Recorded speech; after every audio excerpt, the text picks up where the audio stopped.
Aí dentro do tema aí de mendigos emocionais, né, nós voltamos aqui ao papo com o escritor mais lido dessa década, com um novo livro dele, O Homem Mais Inteligente da História, que é Jesus.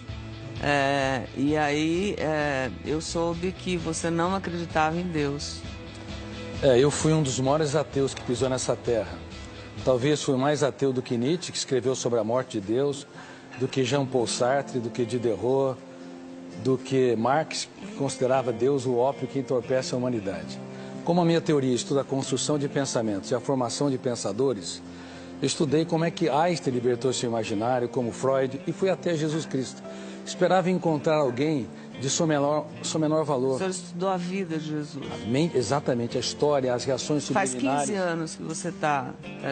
Na verdade, 15 anos escrevendo esse livro, mas faz 20 anos que eu tenho estudado como pesquisador da psicologia, sociologia e psicopedagogia.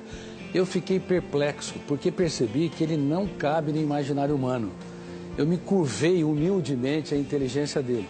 Agora, veja bem, Ana, Pedro, como eu digo nesse livro, Pedro era hiperativo, tenso e ansioso. João era bipolar. No momento era tranquilo e generoso. No outro momento ele era, antes de se tornar o que era o apóstolo. Pedro mesmo? Pedro era hiperativo, tenso e ansioso. Se fosse um aluno nos dias de hoje, todo professor queria vê-lo a quilômetros de distância da sua sala de aula. João flutuava. No momento era amoroso, no outro queria destruir aqueles que não andavam com Jesus. Tomé era paranoico e inseguro. Mateus era corrupto. Talvez, se tivesse nos dias de hoje, quem sabe estaria até na Lava Jato. E Judas, o que era? E Judas Iscariotes era dissimulador. Quem é que conseguiria escolher um time desses para executar o maior projeto da sua vida?